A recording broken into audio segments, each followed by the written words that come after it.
c'est l'impérialisme français.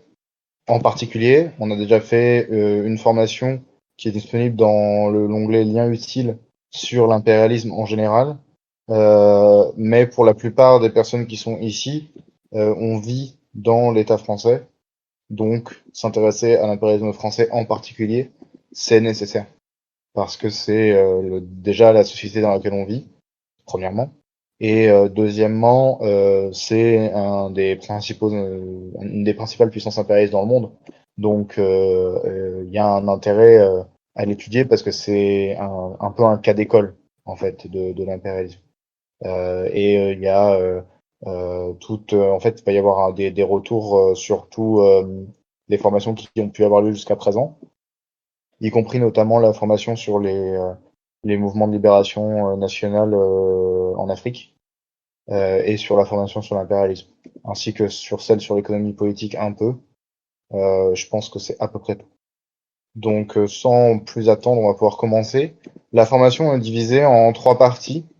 Une première partie sur la naissance de l'impérialisme français, qui part donc du développement de la bourgeoisie dans l'État français, de la manière dont le capitalisme s'est développé et de la manière dont il s'est transformé en impérialisme. Ensuite, l'impérialisme français au XXe siècle, avec notamment le rôle dans les guerres et la question coloniale. Et enfin, les dynamiques actuelles de l'impérialisme français pour ouvrir un petit peu sur, en fait, quelle est la réalité de l'impérialisme français aujourd'hui. Parce que une des facilités qui peut être prise par des personnes qui ont une politique chauvine, c'est de dire, ah oui, la France a eu un empire colonial, la France a opprimé des peuples à un moment donné, mais maintenant, on est tous opprimés par les Américains, la France-Afrique, c'est fini, etc., etc. Donc, on va essayer de donner une ligne politique correcte sur la situation actuelle de l'impérialisme français. Et ça expliquera aussi d'où viennent ce genre de discours-là, qui ont des tendances chauvines. Du coup, sans plus attendre, on va commencer directement dans le vif du sujet avec la naissance de l'impérialisme français. Donc la première question qui se pose, c'est que l'impérialisme, c'est le statut suprême du capitalisme. Donc pour comprendre d'où vient l'impérialisme français, il faut comprendre d'où vient le capitalisme français et comment il s'est développé. Bon, il y a eu une révolution bourgeoise en France en 1789, la Révolution française. À partir de cette révolution bourgeoise-là et jusqu'à 1848, la bourgeoisie, elle va lutter en fait pour conquérir des droits démocratiques et à installer en fait son État bourgeois en lutte avec l'aristocratie. C'est-à-dire que l'État qui existait auparavant dans la monarchie française était un État des propriétaires terriens, des féodaux, des seigneurs, et la bourgeoisie va lutter pour imposer son propre État contre cet État-là. Et c'est ce qui va se passer d'abord avec la Révolution française, mais il va y avoir la Restauration, qui va donc restaurer l'ancien régime après Napoléon, et même si la Restauration va devoir faire avec les conquêtes de la Révolution française et donner une place à la bourgeoisie, elle va quand même tenter de se faire contre la bourgeoisie. Mais c'est trop tard, et en 1830, il va y avoir une révolution qui va remettre la bourgeoisie, notamment la bourgeoisie bancaire, au pouvoir. Et en fait, toute cette période-là, de 1789 à 1848, c'est ce qu'on pourrait appeler un peu la transition capitaliste. C'est de cette manière-là que le capitalisme s'installe petit à petit au pouvoir en France et que son influence se fait de plus en plus forte jusqu'à en fait supprimer celle des propriétaires terriens. La bourgeoisie, pendant cette période-là, comme elle lutte avec l'aristocratie, elle joue un rôle progressiste, et ce rôle progressiste-là, il est notamment incarné par ceux qu'on va appeler les républicains, qui vont être le camp le plus radical de la bourgeoisie. C'est-à-dire que va se créer un camp, notamment dans la monarchie de Juillet, qui est le régime qu'il va y avoir en 1830 en France, de bourgeois qui vont défendre la monarchie, un peu dans une monarchie à l'anglaise, une monarchie un peu constitutionnelle, et où la bourgeoisie a le pouvoir, mais on conserve un monarque qui a de moins en moins de pouvoir. Et la faction de la bourgeoisie qui va être la plus radicale dans ce moment-là, c'est la faction de la bourgeoisie qui va refuser cette ligne-là et qui va porter la ligne républicaine. Et cette faction-là va triompher au moment de la révolution de 1848, même si cette république va pas durer vu que ça va devenir un empire. La deuxième république, elle va avoir lieu en 1848 pendant la révolution de 1848, et puis elle va être remplacée par un empire 3 ans après, en 1851, par un coup d'État. Et c'est à ce moment-là, en fait, en 1848, quand il y a le régime bourgeois le plus radical et le plus accompli, que le rôle de la bourgeoisie se retourne, parce qu'en juin 1848, le prolétariat de Paris prend les armes, ou du moins fait une révolte, en fait une révolte ouvrière, ce qu'on va appeler les journées de juin, contre le non-paiement des salaires et pour l'augmentation des salaires, etc., parce qu'il y avait une crise en France à ce moment-là, et des ateliers nationaux avaient été ouverts pour employer les ouvriers, mais les ouvriers n'étaient pas payés, n'avaient pas de travail, etc. Donc il y a des révoltes ouvrières qui émergent, et la bourgeoisie, qui cette fois-là est au pouvoir, cette fois-là c'est pas l'aristocratie qui est au pouvoir, la bourgeoisie va réprimer dans le sang en fait le prolétariat et massacrer les prolétaires à Paris lors des journées de juin. Et c'est un basculement parce que c'est la première fois de manière directe et dirigée que la bourgeoisie utilise le pouvoir d'État aussi ouvertement contre le prolétariat. Donc son rôle, en fait, cesse d'être progressiste, elle cesse d'être en lutte contre les propriétaires féodaux qui sont quasiment qui commencent de plus en plus à être des bourgeois et à s'intégrer à la bourgeoisie, et ils se mettent à lutter ouvertement pour maintenir leur pouvoir face au prolétariat. Donc c'est le symbole de ce nouveau rôle-là, les journées de juin, le massacre des journées de juin, c'est que la bourgeoisie prend le rôle de classe réactionnaire. Le développement du capitalisme français dans cette période-là, il s'est fait en matière d'économie par le développement d'un côté de l'industrie et de l'autre côté du capital bancaire français. Donc si on prend l'industrie par exemple, au XIXe siècle, il va y avoir l'émergence d'industriels dans les mines, dans les fabriques, dans les chemins de fer par exemple. Et on peut citer des exemples d'hommes politiques en fait qui vont faire des grandes carrières, qui vont être président du conseil, qui était un des plus hauts postes de l'époque, ou qui vont carrément être président de la République, des choses comme ça, comme Casimir Perier, qui est un homme politique français, ou Adolphe Thiers, qui est celui qui va massacrer la Commune en 1871. Tous les deux ont été chefs, en fait dirigeants des mines d'Anzin, qui étaient des mines qui faisaient partie du fleuron industriel français et des industries les plus rentables en France. Il va y avoir l'émergence de nombreux bassins miniers, hein, le Nord, autour du Creusot, autour de Saint-Étienne, par exemple. Et en fait, il va y avoir à cette époque-là aussi la naissance de groupes qu'on connaît encore aujourd'hui, comme Peugeot, comme Lafarge, comme Hermès. Donc on voit l'émergence de ce capital industriel-là. En parallèle, dans tout le XIXe siècle, il va y avoir le renforcement du capital bancaire. Donc le capital bancaire existait déjà, mais sous une forme très réduite dans l'époque où l'aristocratie féodale était dominante. Et en fait, c'est la Révolution française qui va donner les conditions d'émergence du capital bancaire. En 1800, Napoléon, il va créer la Banque de France en s'alliant avec des banquiers privés, et ça va lier en fait l'État bourgeois français à la bourgeoisie bancaire française.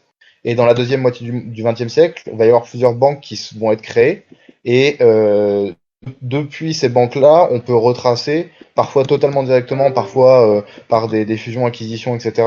On peut retracer des banques qu'on connaît bien aujourd'hui, genre la BNP Paribas, LCL, la Société Générale, le Crédit Mutuel, la Banque Populaire, l'Agricole, etc. Donc le CIC, plein de banques qui existent encore aujourd'hui, qui sont les banques les plus puissantes en France, et qui en fait ont trouvé leur origine dans le capitalisme français du XIXe siècle.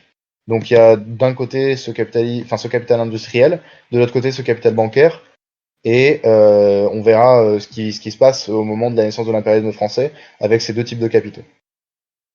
Et un deuxième point à bien comprendre dans la naissance de l'impérialisme français, c'est la lutte de classe qui se passe en France à cette époque-là, et le rôle que prend la bourgeoisie française dans le développement du capitalisme français. Il va y avoir en fait plusieurs oppositions de classe dans la société française du XIXe siècle. Donc évidemment, il y a l'opposition prolétariat-bourgeoisie, mais comme on analyse la naissance de l'impérialisme français, cette opposition-là, on en a déjà parlé avec les journées de juin, et c'est pas celle qui est déterminante, c'est pas ça qui va faire la naissance du capital financier qui va être la base de l'impérialisme français.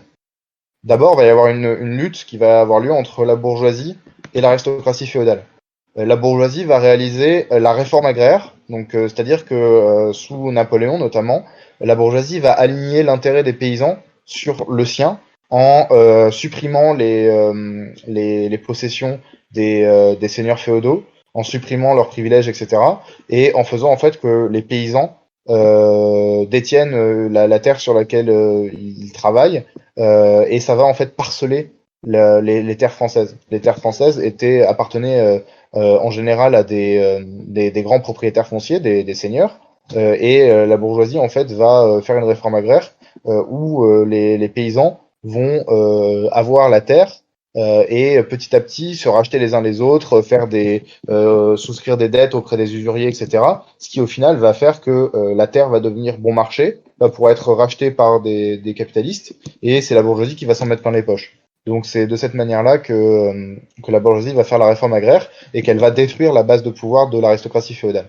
Il va y avoir également des réformes capitalistes, donc le code Napoléon, les lois sur les corporations, sur les entreprises, qui vont être adoptées pendant la Révolution française et qui vont en fait garantir l'émergence d'un capitalisme français sur la base de lois, on va dire, d'inspiration libérale, c'est-à-dire de lois qui vont permettre euh, les investissements privés, l'usure, la dette, etc., pour permettre l'accumulation de capital.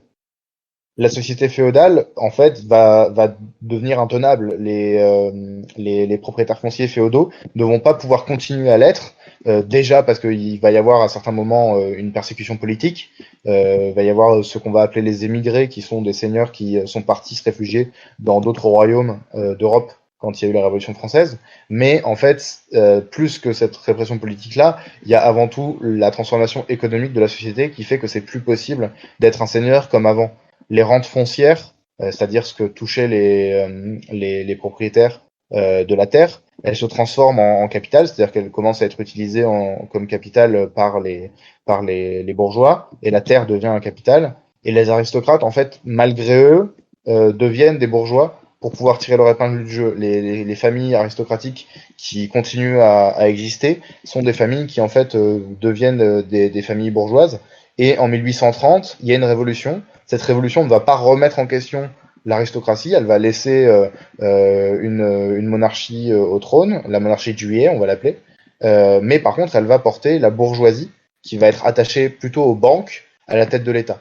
Et en fait, l'aristocratie, à ce moment-là, va se transformer petit à petit en bourgeoisie, et notamment sous l'influence des bourgeois bancaires qui vont accentuer le déficit de l'État, souscrire des prêts, etc. Parce qu'à chaque fois que l'État s'endette, les banques s'en mettent plein les fouilles, et du coup c'est rentable pour les bourgeois qui composent le Parlement, etc. Même si pour l'État français c'est pas rentable. Et à ce moment-là, il va y avoir une nouvelle lutte, une lutte entre les deux types de bourgeoisie dont on a parlé précédemment, c'est-à-dire la bourgeoisie bancaire et la bourgeoisie industrielle. La bourgeoisie industrielle, elle est ascendante. On a montré qu'il y avait plusieurs entreprises qu'on connaît bien aujourd'hui qui sont nées à ce moment-là, et elle est entre guillemets laissée pour compte. C'est-à-dire que c'est pas elle qui est aux commandes. C'est avant tout la fraction de la bourgeoisie qui est reliée au capital bancaire qui est aux commandes. Donc il va y avoir une lutte contre le régime pour chercher à renverser la bourgeoisie bancaire. Et cette lutte-là, elle va se matérialiser dans la révolution de 1848 qui va mettre en place la Deuxième République. Ensuite, sous l'Empire c'est ce qui va succéder à la Deuxième République quand Napoléon III va être au pouvoir. Sous l'Empire puis sous la Troisième République, qui va arriver en 1871, le capital bancaire, en fait, il aura, dans cette période-là, réalisé tout son maillage dans le pays. C'est-à-dire que les banques vont passer d'instituts locaux à instituts nationaux qui vont avoir une présence sur tout le pays, être capables d'assurer des prêts, des dettes, etc. sur tout le pays. Et le capital industriel, lui aussi, va s'intégrer en fait aux grandes fortunes bancaires via les sociétés par action, via la bourse, etc. Il va y avoir en fait une fusion du capital bancaire avec le capital industriel, parce que le capital des industriels, il va avoir besoin d'investissement pour pouvoir faire des projets de plus en plus grands, et le capital des banques, va avoir besoin d'investissement pour pouvoir retirer plus de profit. Et c'est sur la base de cette fusion-là, de cette intégration-là entre ces deux types de capitaux, qu'un nouveau type de capital va émerger, qui est le capital financier. Le capital financier, il représente à la fois les intérêts des industriels et les intérêts des banques qui en fait ont fusionné. Tout ce qui se passe dans l'industrie dépend du secteur bancaire et tout ce qui se passe dans le secteur bancaire dépend de l'industrie. Il y a une fusion entre les deux sous la forme de ce qu'on appelle le capital financier. Et la bourgeoisie elle-même se transforme. La lutte qui a existé entre deux fractions de cette bourgeoisie à l'époque du développement initial du capitalisme, sous l'impérialisme, elle est supprimée parce qu'il ne reste que la bourgeoisie de type impérialiste, c'est-à-dire la bourgeoisie qui a pour base le capital financier, la bourgeoisie financière. On en est donc au troisième point sur la naissance de l'impérialisme français. Maintenant qu'on a vu comment le capitalisme français s'était développé et comment le capital financier était né, il y a un point important à comprendre dans la transition entre le capitalisme de l'époque de libre entreprise, qui va être en gros le 19e siècle, et jusqu'à la fin du 19e siècle, et l'impérialisme français, qui va être à partir de la fin du 19e siècle, début du 20e siècle. Et ce tournant-là, il a un très bon exemple. En fait, l'exemple le plus marquant, c'est celui du colonialisme français. Donc, dès le développement du capitalisme, et même avant que la bourgeoisie ne soit au pouvoir, va y avoir du colonialisme français, notamment en Amérique. Et ce colonialisme, il va être dirigé en fait vers des visées mercantilistes. Donc, ce qu'on appelle les visées mercantilistes, c'était une théorie économique à l'époque qui visait à récupérer dans les colonies des marchandises en fait, récupérer de quoi faire des marchandises, notamment les marchandises exotiques, etc. Donc le sucre, etc. pour un début de marché mondial. Donc c'est avant tout dans cette visée-là, qui est déjà une visée en fait qui mène au capitalisme, mais qui est faite de manière artisanale par rapport à ce que vont faire les capitalistes. La colonisation française, cependant, malgré l'existence de cette pré-colonisation avant le 19e siècle, elle va prendre un tournant avec le développement du capitalisme dans la société française.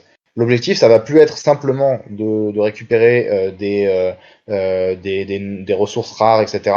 Ça va être de trouver des débouchés pour les capitaux et de développer l'export de capitaux et l'import de marchandises. Donc ça va être quelque chose de très important. Ça va être en gros la conquête de nouveaux marchés via la colonisation. Et entre 1830, ce qui va être la colonisation de l'Algérie, et 1912, qui est le protectorat français du Maroc. Donc il y a différentes formes que prennent les colonisations. Là, il y a deux exemples. Par exemple, l'Algérie, qui va être une conquête militaire et une colonisation de peuplement, alors que le Maroc, c'est un protectorat, c'est-à-dire qu'officiellement, il y a toujours un régime indépendant et la France est garante en fait du régime en place. Dans la réalité, les protectorats étaient des possessions coloniales et aujourd'hui, plus personne ne le nie. Mais aujourd'hui, pour de nombreuses semi-colonies, elles sont en réalité sous la forme de protectorat, juste c'est pas dit. Parce que protectorat, maintenant, c'est considéré comme colonial. Mais à l'époque, protectorat, c'était considéré comme plus indépendant que ce qu'était l'Algérie, par exemple. Donc une liste non exhaustive des pays dans lesquels la colonisation française va s'étendre. Donc c'est les pays actuels. J'en ai mis que quelques-uns. J'ai pas mis notamment une grande partie des pays qui sont aujourd'hui dans les Caraïbes, qui sont en Polynésie, qui sont en mer d'Inde. Donc il y a l'Algérie, le Maroc, la Tunisie, la Mauritanie, le Gabon, le Congo-Brazzaville, le Tchad, le Sénégal, la Côte d'Ivoire, la Guinée, le Burkina Faso, le Mali, le Niger, le Bénin, Djibouti, le Cameroun, le Togo, la Syrie, le Liban, l'Inde, le Cambodge, le Laos, le Vietnam, la Chine, Taïwan, les Philippines, Madagascar, les Comores, les Seychelles, la Kanaki, etc., etc. Donc c'est encore une fois une liste non exhaustive. Et pour certains des pays, c'est pas seulement, c'était pas une domination totale de la France. C'est-à-dire que par exemple, la Chine n'a jamais été dominée totalement par la France, contrairement par exemple à l'Algérie ou au Vietnam. Donc ce qu'on va appeler le second empire colonial français, en opposition du coup au premier qui a eu lieu sous la monarchie, il est non seulement en fait plus grand que celui qui avait été commencé en Amérique, mais il est aussi en fait celui qui est poursuivi avec des buts impérialistes clairs. Normalement, c'est assez classique à l'école que on apprenne enfin qu'on parle du discours de Jules Ferry sur la civilisation des peuples inférieurs, etc. Donc ça, c'était ce qui était donné comme justification politique et culturelle, mais la justification économique, elle était claire. En fait, c'était bon, trouver ces débouchés-là. Et en fait, l'oppression impérialiste française, elle va devenir la caractéristique dominante de nombreuses sociétés en Afrique, en Asie, en Amérique, en Océanie, etc. Et en 1815, un exemple de ça, c'est qu'en 1815, il y avait 500 000 personnes dans l'Empire colonial français, alors qu'en 1899, il y avait 60 millions de personnes dans l'Empire colonial français. Donc c'est une multiplication par plus de 100. Et c'est un nombre énorme en fait de, de, de population, un nombre supérieur à la population qu'il y avait dans la métropole à l'époque. Quasiment 2 fois supérieur. Il y avait environ 35 millions de personnes en France à la fin du siècle et il y avait 60 millions de personnes dans l'Empire colonial français. Les chiffres, c'était 500 000 personnes dans l'Empire colonial français en 1815, 60 millions en 1899. Il va y avoir en fait l'apparition ou le renforcement de ports coloniaux notamment. Marseille va être le premier port colonial français, Le Havre, Bordeaux, Nantes avec Saint-Nazaire. Saint-Nazaire va se développer à partir de la deuxième colonisation. On a tendance, ça peut être imaginé que Bordeaux et Nantes étaient des ports qui étaient seulement des ports négriers, c'est-à-dire des ports qui vont faire la traite négrière dans le premier empire colonial français. Mais en réalité non, ils vont se renforcer énormément dans la deuxième période du colonialisme français, et c'est l'impérialisme qui va leur donner leur réelle puissance. Évidemment, ils vont partir avec une bourgeoisie plus développée. Non, Bordeaux, c'était bourgeois, comme ça. Et c'était plus anglais depuis très très longtemps, Bordeaux, à cette époque-là. Du coup, on en vient au deuxième point. On est allé jusqu'au tournant en fait du XXe siècle. On a vu la naissance du capitalisme français, la révolution bourgeoise, la transformation du capital bancaire et du capital industriel en capital financier et la naissance d'une bourgeoisie impérialiste sur cette base-là, et le colonialisme français comme entreprise impérialiste.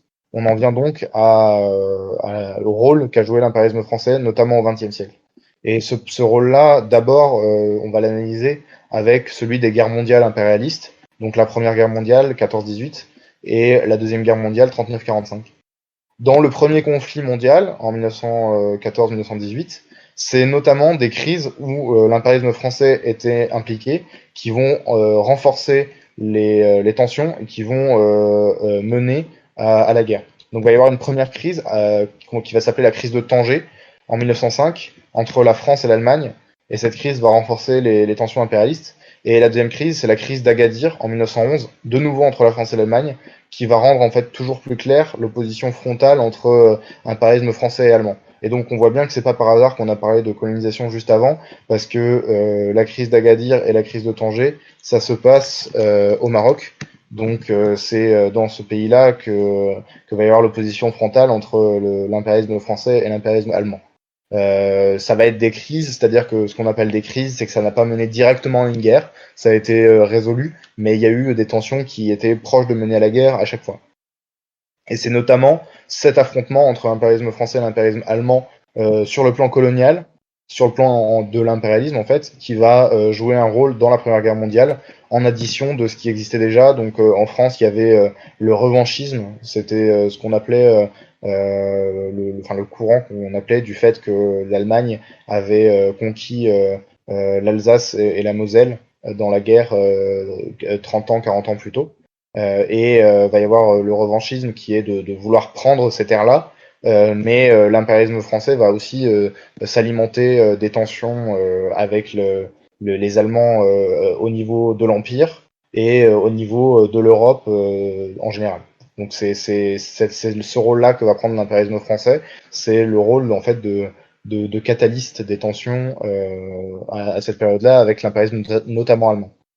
La bourgeoisie impérialiste française, elle va tenter après la guerre de punir son concurrent allemand, parce que les Allemands sont le concurrent le plus direct de l'impérialisme français à ce moment-là, en dictant notamment des conditions humiliantes au traité de Versailles, qui est le traité de paix, avec l'objectif pour la France de faire écrire dans l'histoire que c'est les Allemands qui sont responsables de la guerre, que c'est les Allemands parce que le Kaiser voulait tout envahir, etc., etc. L'empereur voulait détruire la France, des choses comme ça, que la guerre a éclaté. Et c'est pas les contradictions inter-impérialistes qui ont conduit à ça.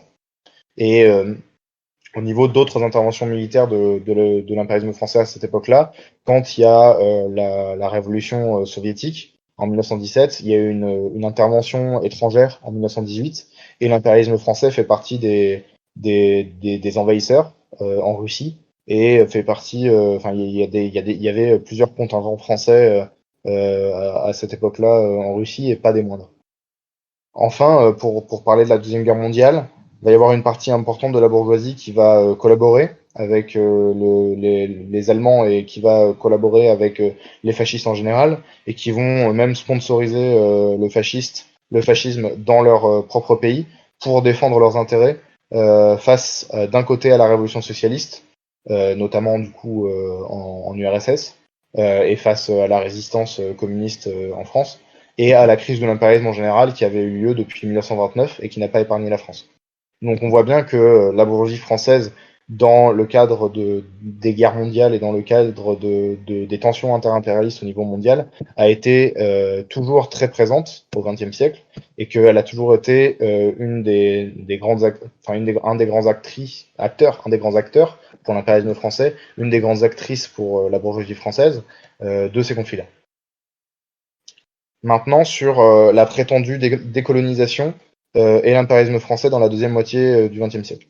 En fait, à la fin de la guerre de 39-45, donc la Deuxième Guerre mondiale, l'impérialisme français, il est quand même en bonne place. C'est-à-dire qu'il va, alors qu'il avait été battu sur le plan militaire, hein, il y a eu reddition aux Allemands, etc. Le fait qu'il y ait eu De Gaulle, la France libre, l'alliance avec les Anglais, les Américains, etc., va faire que la France va pouvoir avoir un siège à l'ONU dans le Conseil de sécurité. Donc il y a que 5 pays dans le monde qui en ont un, donc c'est une reconnaissance du statut de puissance majeure de l'impérialisme français assez nette. La France va être reconnue officiellement parmi les vainqueurs de la guerre. Ça va être un pays qui va être beaucoup moins détruit que l'Allemagne, par exemple. Donc, c'est toujours, en fait, à la suite de la guerre, un pays impérialiste. C'est pas un pays sous domination américaine ou je sais pas quoi. C'est clairement un pays qui reprend du poil de la bête après 1945. Cependant, malgré cela, par rapport, en fait, de manière relative au reste des pays impérialistes, et notamment de manière relative aux Britanniques et surtout aux Américains, l'impérialisme français part de plus loin, en fait. Il est relativement moins important qu'il l'était avant la guerre, et il a été relativement affaibli par rapport aux impérialismes qui ont pu prendre l'avantage dans la concurrence, notamment les Américains. Le caractère colonial en fait de la domination française dans beaucoup de pays, notamment l'Afrique, il va empêcher d'autres impérialistes de pénétrer les marchés français. Donc ça va aboutir à une pression impérialiste à la décolonisation. Donc il va y avoir une propagande en fait pour une supposée décolonisation qui va être portée notamment par beaucoup de milieux américains, aussi de milieux allemands, parce que les Allemands avaient totalement perdu leur possession coloniale après la Première Guerre mondiale, par ensuite les socio-impérialistes soviétiques. En fait, la période qui va s'ouvrir va être celle de ce qu'on va appeler, avec des guillemets, la décolonisation. C'est-à-dire que la colonisation directe va cesser au profit d'une semi-colonisation. Donc la semi-colonisation, elle avantage en fait les nouveaux concurrents impérialistes parce que lorsqu'un pays est une semi-colonie, tout le monde peut y faire des affaires dedans. Tous les impérialistes peuvent y faire des affaires dedans. Et pas que le possesseur colonial du pays. Donc c'est une grande différence, notamment au niveau des États-Unis, parce que les États-Unis vont avoir quelques colonies, par exemple les Philippines, mais si jamais les colonies britanniques et britanniques et anglaises, c'est la même chose. Si jamais les colonies britanniques et françaises de l'Afrique étaient restées simplement sous domination britannique et française, alors l'impérialisme américain n'aurait pas pu s'y intégrer, notamment en Asie, mais également en Afrique. Et c'est ce processus-là qui va commencer cette décolonisation. Les capitaux français, ils vont faire face, en fait, dès avant ce mouvement-là, à des mouvements de libération nationale puissants. Il va y avoir le Viet Minh en Indochine. Il va y avoir, notamment mené par, du coup, par les communistes, il va y avoir la libération nationale de l'Algérie, notamment menée par le FLN. Et ces mouvements, en fait, ils vont rendre impossible à l'impérialisme français de se maintenir de la même manière qu'auparavant. La pression va être trop élevée. Les marchés qui vont être perdus par les impérialistes français à ce moment-là, c'est inacceptable en fait de les avoir perdus pour les impérialistes français.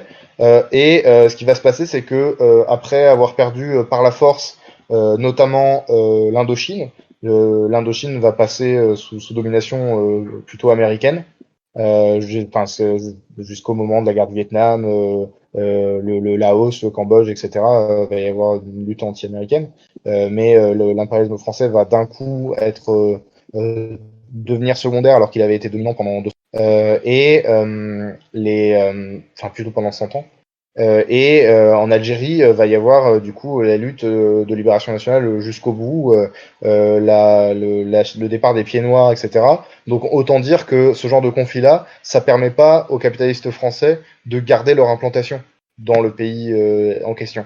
Donc il va falloir penser à une nouvelle stratégie et sous la Cinquième République, enfin la domination de Gaulle, va y avoir le développement de décolonisation négociée, entre guillemets, par la France. Et il va y en avoir en fait plus de 15 entre 1958 et 1960, alors qu'il y en avait il y en avait eu genre deux ou trois auparavant. Donc c'est vraiment à ce moment-là que ça va s'accélérer. Et ces pays vont devenir, pas seulement en majorité, mais tous en fait, des semi-colonies françaises, où l'impérialisme français va continuer son activité, mais cette fois sans remplacer les institutions locales par des institutions françaises. Alors quand on dit ça, c'est quand même à tempérer, parce que par exemple, tout le droit des pays qui ont été décolonisés par la France, c'est quasiment calqué sur le droit français. Les institutions des pays qui ont été décolonisés par la France, c'est en général calqué sur les institutions françaises, etc. Donc c'est juste remplacer ce qui existait avant avec le système colonial français en mettant à la place des leaders africains, quoi. Donc, il va pas y avoir une grande différence avec avant. Et le meilleur exemple de ça, au niveau de la monnaie, c'est le franc CFA. Donc, le franc CFA représente la monnaie coloniale française. Le franc CFA est encore utilisé jusqu'à aujourd'hui dans 14 pays d'Afrique, même s'il y a une discussion de sa suppression. Enfin, sa transformation sous un autre nom, on pourra en discuter à la fin, mais c'est pas une fin de la domination française en Afrique, bien au contraire. Et d'ailleurs, un truc important à savoir, c'est que le franc CFA, jusqu'à il y a très très peu de temps, était imprimé et battu en France. Ce qui, quand on y réfléchit 2 minutes, n'a aucun sens. Enfin, un sens dans le cadre de la société impérialiste, mais qui, enfin, c'est chaud, quoi, parce que même les Britanniques, ils font plus ça, quoi. Enfin, ça fait pas, c'est une domination de type semi-colonial très, très, très, très, très poussée, quoi, par rapport à ce que font des pays comme les USA. Dans cette période, en fait, de deuxième moitié du XXe siècle, l'impérialisme français va faire face à des impérialismes concurrents. Il va y avoir les Américains qui vont être concurrents au Moyen-Orient, notamment en ex-Indochine. Ce qu'on appelle ex-Indochine, aujourd'hui, c'est plus un mot qui est utilisé, mais c'était le mot colonial. C'est Vietnam, Laos, Cambodge. Les Britanniques vont être des concurrents, notamment dans certains pays d'Afrique comme le Cameroun. Les Soviétiques vont être des concurrents avec l'Algérie. Les Allemands vont être des concurrents avec l'Europe centrale et l'Europe de l'Est. Les Canadiens, les Belges vont être des concurrents en Afrique francophone. Les Japonais vont être des concurrents en Asie de l'Est. Les Italiens vont être des concurrents en Tunisie, en Libye. Les Espagnols vont être des concurrents notamment au Maroc.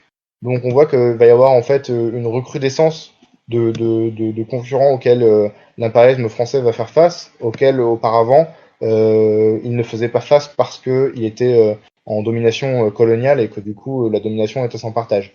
D'ailleurs, enfin, certains des pays dont on parle, que ce soit les Italiens avec la Tunisie ou la Libye, les Espagnols avec le Maroc, ou les Britanniques avec le Cameroun, c'était des pays qui avaient déjà en fait des positions coloniales collées à celles de la France dans les pays en question. Et du coup, c'est normal enfin, c'est logique que ça soit ces impérialismes-là qui s'affrontent suite à la supposée décolonisation. Donc maintenant qu'on a établi ça pour le XXe siècle, il s'agit de voir en fait ce qui se passe aujourd'hui. Quelles sont les dynamiques de l'impérialisme français aujourd'hui? D'abord en examinant les monopoles français. Il y a un nombre très important de monopoles français. Rien que si on prend le CAC 40, là, les monopoles que j'ai notés sont des monopoles qui sont quasiment tous au CAC 40. Et le CAC 40, comme son nom l'indique, c'est les 40 plus grosses capitalisations françaises. Mais il n'y a pas que le CAC 40, il y a en réalité d'autres entreprises comme Areva, qui n'est pas, si je le crois bien, enfin si je me souviens bien, qui n'est pas au CAC 40 et qui pourtant fait partie des impérialismes, enfin des impérialistes français importants. Il y a d'autres entreprises auxquelles on peut penser très rapidement, genre le groupe Lagardère n'est pas au CAC 40, le groupe Bolloré, si je dis pas de conneries, n'est pas au CAC 40, les Xavier Niel et ses entreprises ne sont pas au CAC 40, ça n'empêche pas qu'ils représentent des parties importantes du capital financier français. Donc j'ai donné quelques exemples de monopoles dans différents secteurs. Donc dans la banque, il y a la BNP Paribas, qui est la plus grande banque française, le Crédit Agricole, la Société Générale. Dans l'énergie, Engie, Veolia, Total, Air Liquide, Areva, qui est devenu Orano. Areva, très connu parce que ils font les mines d'uranium à ciel ouvert au Niger qui tuent énormément d'ouvriers chaque année et qui détruisent totalement l'environnement du Niger. Au niveau de l'aéronautique et l'armement, la France est au point, au top, avec Airbus, Dassault, Thales, Safran. Oui, Engie, ex-GDF Suez, bonne précision de Julao. Au niveau pharmaceutique et cosmétique et au niveau du luxe aussi, il y a une très forte puissance française avec Sanofi, L'Oréal, LVMH, etc.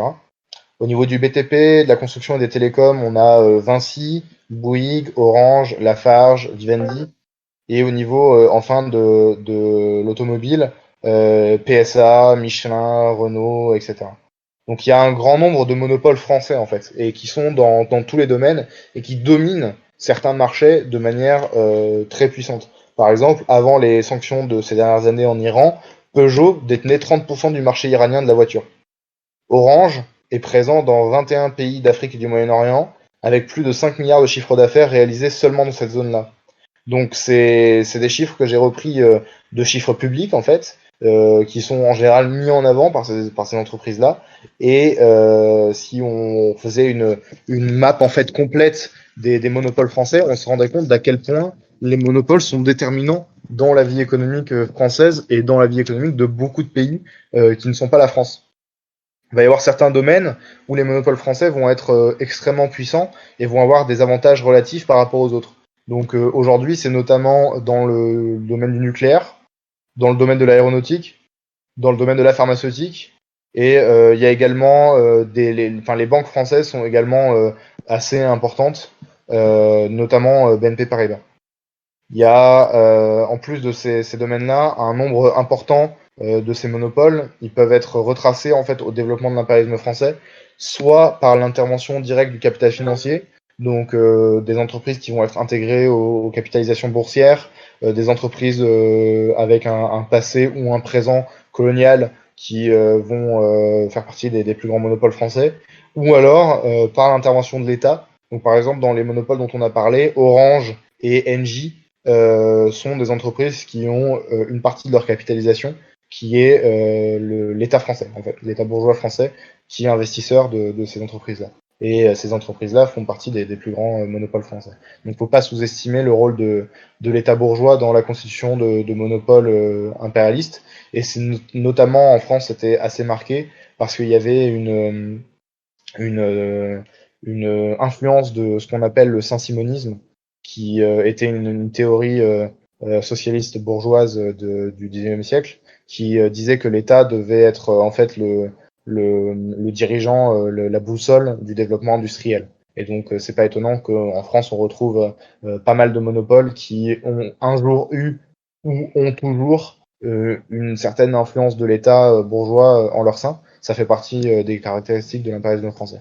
Et c'est aussi ce qui rend l'impérialisme français aussi lié à l'État, notamment par exemple dans le domaine de l'aéronautique et de l'armement, Dassault, etc. Il n'y a pas de secret à pourquoi Dassault est pote avec tous les. D'ailleurs, pourquoi Dassault est homme politique. En général, les Dassault sont hommes politiques, mais surtout pourquoi ils sont potes avec tous les présidents et tous les gouvernements depuis 50 ans. C'est principalement parce que l'industrie de l'armement française dépend des investissements de l'État français dans l'armement et des marchés en fait de l'État français dans l'armement. Et oui, effectivement, c'est une bonne précision. La plupart de ces monopoles-là, ce sont des monopoles financiers, des monopoles qui détiennent des capitaux dans de nombreux pays, ce qu'on va appeler des multinationales. Ces monopoles-là détiennent souvent aussi des médias et des places médiatiques qui permettent en fait de diffuser leur pensée et leur idéologie au grand public. Un deuxième aspect de l'impérialisme français aujourd'hui, c'est le capital financier français. Donc on a vu certaines des expressions de ce capital financier avec les monopoles, mais il faut voir comment il se comporte, comment il évolue en fait depuis ces dernières années. Et on peut en fait s'apercevoir qu'il est de plus en plus agressif face à une peur qui est la peur d'être le chien maigre de l'impérialisme. Donc c'est le deuxième point des dynamiques actuelles de l'impérialisme français. L'impérialisme français, c'est un vieil impérialisme par rapport à d'autres pays comme par exemple l'impérialisme américain, l'impérialisme chinois, l'impérialisme japonais. Et c'est un vieux pays capitaliste, encore une fois, par rapport à ces pays-là. Donc en tant que vieil impérialisme et vieux pays capitaliste, la concurrence nouvelle, elle va l'attaquer de plein fouet. Parce que ces marchés, ils sont anciens, ces marchés, ils sont dominés depuis longtemps, mais du coup, ces marchés, ils sont aussi prenables parce que l'impérialisme français s'est énormément développé à une certaine période et aujourd'hui il n'est plus capable de tenir tous les marchés qu'il avait. Dans les années 1900-1940, le concurrent principal de l'impérialisme français, c'était l'impérialisme allemand.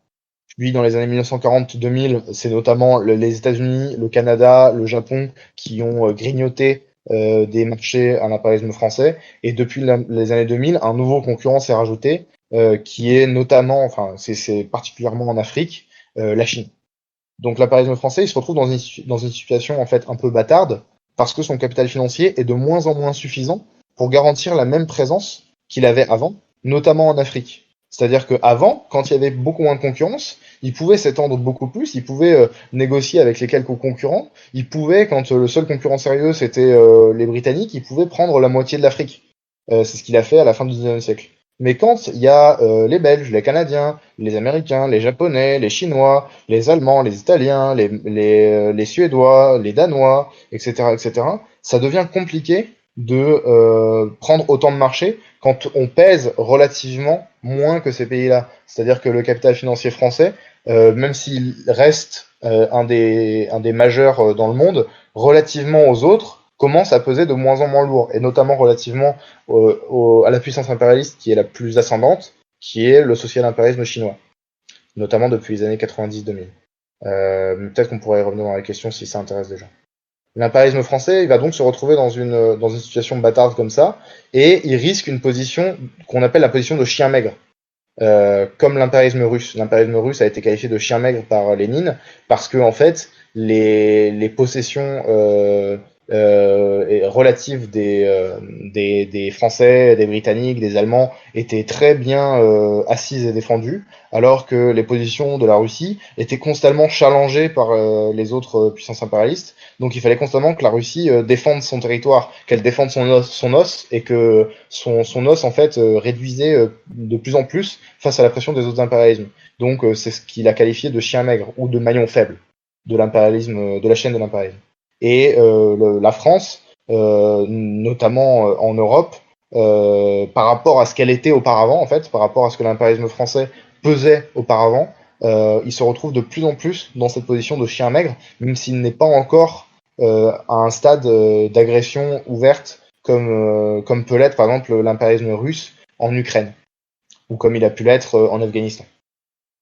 Et il n'est pas étonnant du coup, face à cette montée de la concurrence dans le capital financier et face à la baisse de poids relative du capital financier français dans le monde, que ça soit le capital financier français qui soit l'un des plus opposés au monde, hein, pas seulement en Europe, mais au monde, à l'initiative chinoise qui s'appelle One Belt One Road, qui est un des plus gros plans d'investissement de l'histoire, et qui est un plan d'investissement qui vise en fait à développer entre guillemets nouvelles routes de la soie avec des investissements chinois un peu partout, et notamment en Afrique, dans des pays où l'impérialisme français est bien établi. C'est-à-dire que la One Belt One Road, ça va, dans certains cas, dans certaines projections, ça va jusqu'au Maghreb, par exemple.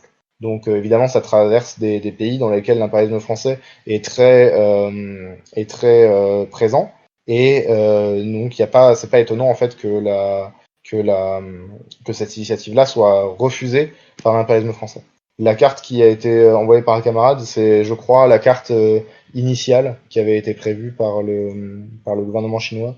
Mais il y a eu plusieurs investissements et développements de plans de pluie qui ont lieu notamment en Afrique de l'Ouest et en Afrique du Nord, qui sont donc les endroits où la présence française est la plus marquée. Mais en Afrique de l'Est aussi, il y avait une présence française, notamment à Djibouti. Et du coup, c'est pas étonnant que les Chinois aussi soient un concurrent de l'impérialisme français à cet endroit-là. On en vient maintenant au troisième aspect, qui est l'exportation française de capitaux comme fondement en fait de la domination impérialiste française.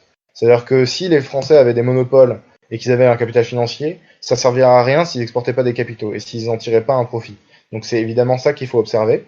Et chaque année, en fait, il va y avoir des capitaux français qui vont transiter, mais la plupart, en fait, vont transiter à travers d'autres pays impérialistes, de pays impérialistes à pays impérialistes, de paradis fiscaux à la France, etc., où ils vont être réinvestis à travers des filiales, des fonds d'investissement, etc.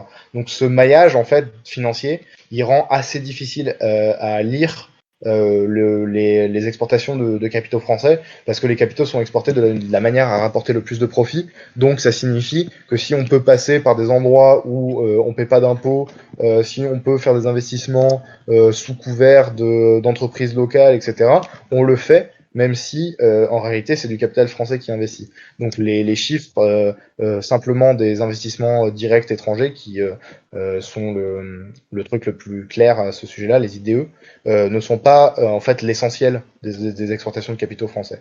C'est quand on les regarde, ça peut parfois donner de la confusion de voir que un des pays où il y a le plus d'investissements français, c'est les États-Unis, mais c'est parce que les capitaux transitent de manière massive entre deux pays impérialistes à pays impérialistes pour garantir qu'ils soient en sécurité, qu'ils fassent des profits relativement faibles et qu'on puisse en envoyer une partie importante dans les pays opprimés pour faire des profits plus forts. Donc ça fait partie de la manière dont fonctionne le système impérialiste aujourd'hui. Mais par contre, on peut disséquer un exemple pour comprendre comment l'exportation française de capital se fait. Et cet exemple-là, ça va être, celui que j'ai décidé de prendre, ça va être celui du Burkina Faso. Donc on peut le faire sur de nombreux autres pays, mais j'ai décidé de prendre cet exemple-là parce que j'avais déjà des billes pour l'expliquer, et que c'est un exemple particulièrement important aussi au rapport de la politique, parce que comme on l'a vu dans la formation sur les mouvements de libération nationale en Afrique, il y a eu notamment Thomas Sankara au Burkina Faso, et l'implication de la France dans l'assassinat de Thomas Sankara en fait un exemple particulièrement approprié de l'impérialisme français. Donc si on prend au niveau de l'exportation de capital, donc on parle quasiment seulement en termes économiques, il va y avoir dans l'économie en fait du Burkina Faso, l'économie du Burkina Faso est orientée vers l'exportation de marchandises. La principale exportation de marchandises du Burkina Faso, c'est le coton. Le coton, pour le Burkina Faso, c'est essentiel parce que c'est le premier pays exportateur africain. Si on regarde maintenant les principales firmes du coton au Burkina Faso, on se rend compte que y a la Sofitex, qui est une société de coton au Burkina Faso, et la Socoma, qui est elle aussi une société de coton au Burkina Faso. Quand on regarde qui détient ces sociétés-là, on remonte principalement au capital français avec le groupe Géocoton. Le groupe Géocoton, d'où vient-il? Il vient de l'Union cotonnière de l'Empire français. Donc l'Union cotonnière de l'Empire français, c'était un gigantesque conglomérat impérialiste et colonial de l'Empire français qui réunissait toutes les exploitations de coton de l'Empire français en Afrique, en Amérique, en Asie, etc. Donc c'est directement cette entreprise-là, cette compagnie-là, ce monopole-là qui détient aujourd'hui l'industrie cotonnière au Burkina Faso. Et c'est directement issu de l'Empire colonial français, juste avec un nom différent. C'est vraiment une filiation, c'est pas genre ils ont repris les locaux ou je sais pas. Non, non, c'est vraiment une filiation directe depuis les entreprises coloniales. Mais il n'y a pas que le coton qui peut nous permettre de voir ces monopoles-là. Si on prend par exemple les transports, on peut voir que le transport ferroviaire au niveau international, il y a une grande ligne qui relie Ouagadougou à Abidjan, donc Abidjan en Côte d'Ivoire. Et cette ligne, elle a été créée en fait en tant que projet colonial pour relier le Burkina Faso à la mer. Et aujourd'hui, elle est administrée par qui? Par le groupe Bolloré, sous une entreprise qui s'appelle Citarail. Et c'est cette entreprise-là qui, du coup, contrôle la principale ligne de transport de marchandises vers les ports de l'Afrique. Donc, autant dire que ça a une influence majeure dans le cadre de l'économie burkinabé. Si on prend maintenant des choses en fait de l'impérialisme français qui paraissent un peu plus anecdotiques, mais qui montrent en fait que l'impérialisme français est présent dans tous les pans de la vie au Burkina Faso, on peut prendre le cas de la bière. La bière, c'est une partie importante de l'économie burkinabé. Ça fait partie des plus grandes productions agricoles au Burkina Faso. Et si on prend la bière, on se rend compte que le groupe qui détient la plupart des marques de bière et la plupart des brasseries au Burkina Faso, c'est le groupe Castel. Le groupe Castel, il détient plusieurs marques comme la Brakina, la Castel Beer, la Sobra, etc. Et surprise, c'est un groupe français. Et le groupe Castel, 80% de ses marchés vont se faire en Afrique. C'est probablement pour ça que vous en avez jamais entendu parler et que vous avez jamais vu de la bière Castel, à part si vous avez été en Afrique. Il va profiter, ce groupe-là, de privatisation. Il va avancer ses idées impérialistes, notamment si on prend l'exemple du Burkina. Pierre Castel, qui est le dirigeant du groupe Castel, il va entretenir de très très bonnes relations avec Blaise Compaoré, qui était le président du pays entre 87 et 2014, et qui est notamment celui qui avait participé à l'assassinat de Thomas Sankara et renversé le gouvernement de Thomas Sankara. Donc on voit en fait l'importance que joue l'impérialisme français dans la société burkinabé, et on comprend bien, et c'est seulement en donnant 3 exemples, hein, mais on comprend bien que si des capitalistes burkinabés voulaient créer des entreprises de coton, si des capitalistes burkinabés voulaient créer des entreprises de transport, si des capitalistes burkinabés voulaient créer des entreprises de bière, ils se retrouvaient face à une présence et une exportation de capital des Français tellement forte qu'ils feraient faillite en quelques années. Ils seraient capables de vendre peut-être dans la ville, sur le marché de la ville ou dans un ensemble de villages, mais ils seraient jamais capables de fournir avec des taux, des prix compétitifs à tout le pays et encore moins aux autres pays africains. Donc on voit bien que l'exportation française de capital dans ces pays-là, elle empêche en fait l'accumulation de capital dans les pays qu'elle domine, et en fait c'est un capital parasitaire, c'est un capital qui empêche l'émergence d'un capitalisme dans ces pays-là,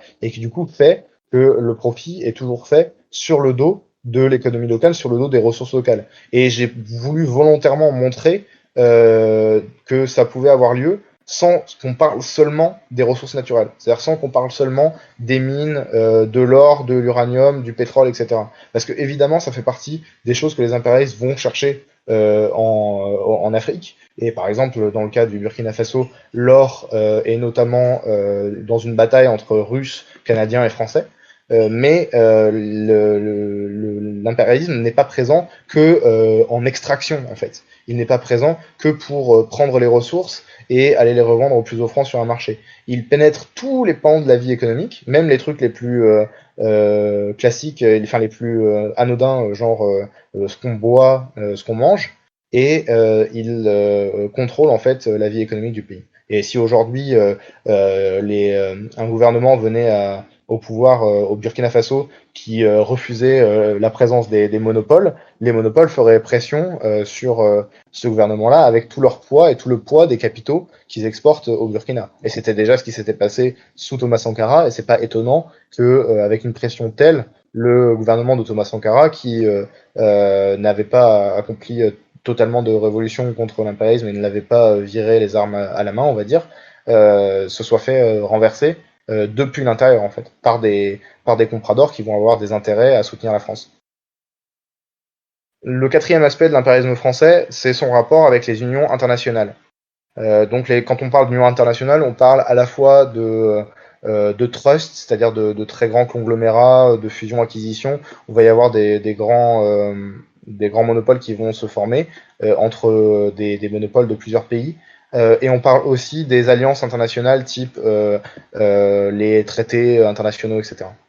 Donc au niveau des monopoles, on peut en citer quelques-uns. J'ai pris des fusions-acquisitions récentes et qui ont soit tourné à l'avantage de l'impérialisme français, soit montré des contradictions entre l'impérialisme français et d'autres impérialismes. Donc par exemple, on a Total qui a fusionné avec Elf et Petrofina. Petrofina, c'était belge. ArcelorMittal, qui était Mittal était un conglomérat néerlandais avec des intérêts en Asie, etc. Et Arcelor était franco-hispano-luxembourgeois, si je dis pas de bêtises. Et donc ils ont fusionné avec ArcelorMittal, notamment sous la domination de l'impérialisme français. C'est la sidérurgie, voilà. Alstom, qui a fusionné avec General Electric. Donc là, pour le coup, c'est plutôt au profit de l'impérialisme américain, mais l'impérialisme français faisait des pertes sur Alstom, donc il a pu en tirer quand même un pactole et rester aux commandes d'une partie des branches de l'entreprise. Un exemple inverse, c'est Danone. Danone a fait une acquisition d'un groupe qui s'appelait White Wave Foods, qui était spécialisé dans les produits laitiers. Et de ce côté-là, c'est l'impérialisme français qui a été dominant, c'est Danone qui a racheté White Wave Foods. On peut prendre aussi Essilor, qui a racheté les Italiens de Luxottica pour en faire un des plus grands monopoles dans son domaine. Nissan avec Renault, Nissan c'est japonais et Renault c'est français. Et on voit en fait que ces unions internationales de monopoles, c'est une lutte constante et c'est une lutte par exemple qu'on peut bien voir avec Nissan Renault. Parce que Nissan Renault, il y a l'affaire Carlos Ghosn qui a eu lieu il y a pas longtemps, qui montre comment le capital financier d'un pays, donc dans ce cadre-là, Nissan au Japon, il peut tenter de s'imposer et de renverser la vapeur en fait en sa faveur dans le cadre d'une union internationale monopoliste.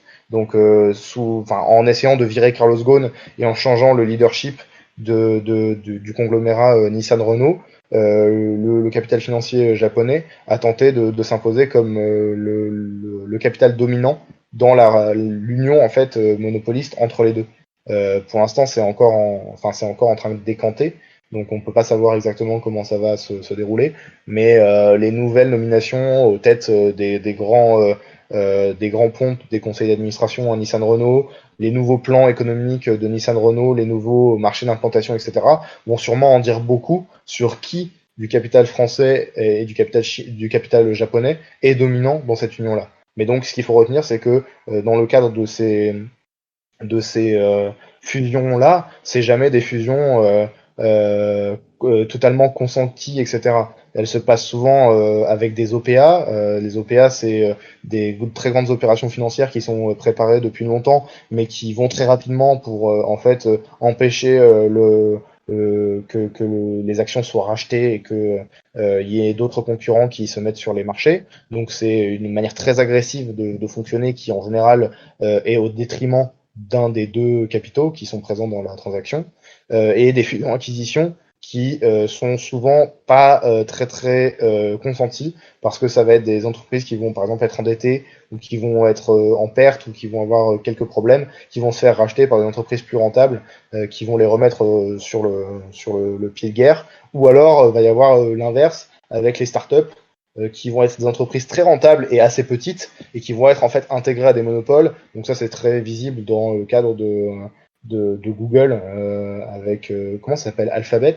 Je sais plus comment ça s'appelle le groupe qui détient Google, mais il y a un groupe monopoliste qui détient Google et qui rachète plein de startups. Ou avec Facebook par exemple qui aussi a racheté plein de trucs genre Instagram. Et en fait ça fait partie des lois générales des monopoles. Si tu commences à moins bien marcher, rachète ton concurrent qui commence à bien marcher. Et c'est de cette manière-là que des unions internationales monopolistes émergent. Au niveau politique maintenant, l'impérialisme français il est présent dans de nombreuses organisations internationales, donc dans plus de 150. Et notamment dans certaines organisations qu'on peut qualifier d'alliances impérialistes, comme l'OTAN ou l'Union européenne. Si on prend l'OTAN, l'impérialisme français c'est un allié particulièrement on va dire, discordant du reste de l'Alliance. Parce que si on prend l'impérialisme français comparativement à l'impérialisme britannique, par exemple, dans l'OTAN, ou l'impérialisme allemand dans l'OTAN, c'est souvent l'impérialisme français qui a été opposé aux intérêts américains, aux intérêts britanniques, etc. Donc, par exemple, De Gaulle a refusé de siéger au Conseil de l'OTAN, a menacé de retirer la France de l'OTAN, et ça fait partie des trucs qui sont portés en général quand l'impérialisme français en a marre de l'intervention américaine ici ou là, de dire bon bah si vous continuez comme ça, on va plus à l'OTAN. Dans l'Union européenne maintenant, l'impérialisme français il fait partie en fait du couple leader et initiateur de l'Union européenne avec l'Allemagne. Il lutte avec l'Allemagne pour diriger l'Union européenne. Son rôle en fait dans la contradiction notamment récemment avec le Royaume-Uni, il a beaucoup joué sur le Brexit. Déjà, la France ne voulait pas du Royaume-Uni dans l'Union européenne à l'époque de De Gaulle, et la place de choix de l'impérialisme français dans l'Union européenne permet à l'impérialisme français une chose qui est bien agréable, qui est de maintenir une bonne place en Europe, alors que la plupart des pays opprimés d'Europe, ils n'ont pas pour impérialisme principal l'impérialisme français. Ils ont souvent l'impérialisme allemand, britannique, autrichien, italien, russe, néerlandais, suédois, et l'impérialisme français est tellement en fait dominateur en Afrique que les marchés européens, excepté certains marchés de l'Est avec par exemple Renault, Citroën, etc., et certains marchés d'Europe du Sud comme en Grèce et en ex-Yougoslavie, mais dans la plupart des pays, l'impérialisme dominant, ça va pas être l'impérialisme français. Mais le fait que l'impérialisme français ait cette place dans l'Union européenne, ça lui permet de tout de même avoir une importance considérable dans les dynamiques entre impérialistes en Europe, malgré le fait que l'impérialisme français est quand même relativement largué par rapport à d'autres. Tant que cette situation en fait durera, tant que ça sera bénéficiaire pour l'impérialisme français d'être dans l'Union européenne sera une alliance de circonstances qui sera parfaitement valable pour les impérialistes français. Mais cependant, on peut voir en fait des tendances chauvines qui émergent avec la lutte contre l'Allemagne en fait. La lutte contre l'Allemagne, notamment sur le plan de la monnaie, l'euro étant une monnaie qui a plus profité à l'impérialisme allemand qu'à l'impérialisme français par exemple, ça va renforcer en fait les tendances chauvines et anti-allemandes de certaines parties du capital impérialiste français, voire social chauvine chez certains réformistes. Donc par exemple, on se souvient que Mélenchon avait écrit un bouquin pour dénoncer l'Allemagne qui s'appelait Le Hareng de Bismarck, en mode l'Allemagne nous vole tous nos marchés, ouin ouin. Et on peut voir par exemple cette dynamique-là chez l'UPR. L'UPR, si vous écoutez François Asselineau 2 minutes, il va vous ressortir des arguments du genre ah mais pourquoi est-ce qu'on fait pas plus de commerce avec le Maroc, la Tunisie, le Sénégal, etc. Pourquoi est-ce qu'on fait du commerce avec la Lettonie, avec la Pologne, avec l'Allemagne alors que on n'a pas d'intérêt dans ces pays-là, on n'est pas proche culturellement, je sais pas quoi. Donc on voit le retour de ces tendances-là, et ces tendances-là elles marquent pas je sais pas une tendance anti-impérialiste, anti-impérialisme américain, pour l'indépendance de la France, le souverainisme, je sais pas quoi. Elle marque la tendance de renforcer l'impérialisme français en opposition à son concurrent, notamment allemand, et en deuxième lieu britannique, dans la période actuelle. Et enfin, le dernier aspect que je voudrais aborder, c'est la lutte de l'impérialisme français pour sa part du gâteau dans le partage territorial du monde. Donc, on peut regarder plusieurs époques en dehors de l'exemple classique entre guillemets de la colonisation. On a déjà expliqué la colonisation, mais on peut regarder d'autres époques où il y a eu des repartages territoriaux du monde et où l'impérialisme français a tenté de s'intégrer. Donc par exemple l'Europe de l'Est. L'Europe de l'Est à la fin avec la chute du mur, la chute du social-impérialisme soviétique, va y avoir les cartes vont être rebattues et la puissance impérialiste dominante dans ces pays-là va être changée en fait parce que les Russes ne vont pas immédiatement pouvoir reprendre tous les marchés qu'ils pouvaient avoir dans les années 70-80. Donc à cette époque-là, cette domination de l'Europe centrale et de l'Est, elle va pas beaucoup tourner du tout en faveur des Français. Donc notamment les Américains, les Britanniques, les Allemands vont être beaucoup plus rapides à saisir les parts de marché en Bulgarie, en Pologne, en Roumanie, en Hongrie, etc. Parce qu'il y avait déjà eu des pénétrations impérialistes dans ces pays-là dans les années 70-80 et qui étaient portées avant tout par les Allemands. Il y avait eu ce qu'on appelle l'Ostpolitik, la politique de l'Est, qui avait été de faire des investissements à l'Est. Les Britanniques aussi avaient déjà fait ça. Et la France avait été un peu en retrait de cette politique-là, donc c'est pas étonnant qu'ils se soient fait passer devant. Et évidemment, les Américains, avec la chute du mur, ont été les premiers à débarquer avec leurs gros sabots et à dire bon ben ça on reprend pas, ça on veut, ça on veut pas, et à récupérer des bases pour exporter leurs capitaux. Et c'est à la suite de cet échec qu'on peut voir dans le domaine universitaire que va se développer l'étude de ce qu'on va appeler la guerre économique.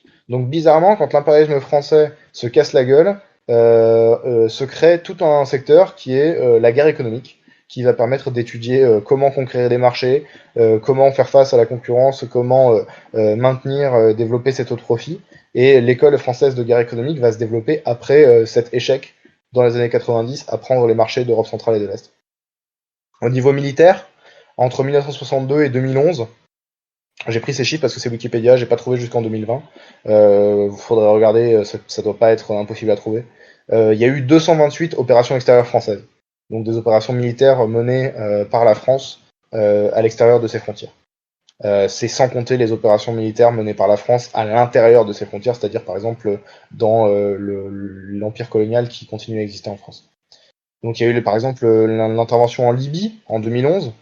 Cette intervention contre Kadhafi, elle a été monnayée avec les rebelles contre un tiers du marché du pétrole à la fin de la guerre civile. C'est-à-dire qu'il y avait un accord qui a été révélé par Libération, qui est un accord officiel, etc., qui disait que la France aurait droit à un tiers du marché pétrolier libyen après que Kadhafi ait été renversé. Et à cette époque-là, c'était comment il s'appelle le maire de Bordeaux euh, celui qui a failli être président là, Juppé. Voilà, c'était Alain Juppé qui avait défendu ça en disant oui, bah c'est logique si on intervient en Libye, c'est logique que on ait un peu enfin qu'on récupère un retour sur investissement quoi.